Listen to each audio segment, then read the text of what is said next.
Excuse me, நீங்க பொண்ணு வீடா இல்ல மாப்பிள்ளை வீடா?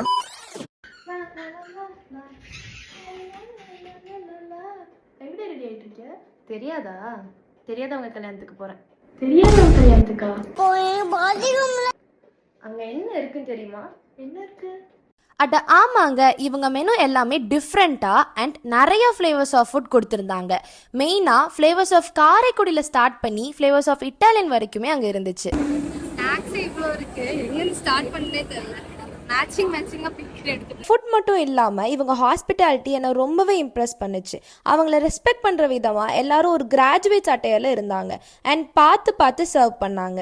இவங்க செட்டிநாடு கார தோசை, மதுரை கறி தோசை, பிளெயின் தோசை அண்ட் இவங்க தோசைக்கு கொடுத்த ஒரு கொய்யா சட்னி இருக்கே, ரொம்பவே யூனிக்காக சூப்பராக இருந்துச்சு. ஆப்பம்ல carrot appam, plain appam with கடலைக்கறி அண்ட் பீட்ரூட் இடியாப்பம்லாம் கொடுத்துருந்தாங்க. பார்க்க ரொம்பவே கலர்ஃபுல்லாக டேஸ்டியாக இருந்துச்சு. Next pizza, fried momo, Schezwan noodles, veg kothu parotta, millet phulka, நீலைய சப்பாத்தி, இதுக்கு கிரேவி, காளான் கறி குழம்பு கொடுத்துருந்தாங்க. அப்படியே கறி குழம்பு டேஸ்ட் இருந்துச்சு. நம்ம ட்ரெடிஷ்னல் ஃபுட்டான இட்லிவே ரொம்ப யூனிக்கா யோசிச்சு ஹார்ட் ஷேப்ல இல்லைன்னு இட்லி கொடுத்துருந்தாங்க. இதெல்லாமே சாப்பிட்டுட்டு ஒரு பர்ஃபெக்ட் எண்டிங்கா கொள்ளு ரசம், கர்ட் ரைஸ் ரொம்பவே சூப்பரா இருந்துச்சு. ஃபைனலா குல்கி சர்பத், ஐஸ்கிரீம்லாம் ஜாலியா சாப்பிட்டுட்டு இருந்தோம், யாரும் கண்டுபிடிக்கலன்னு.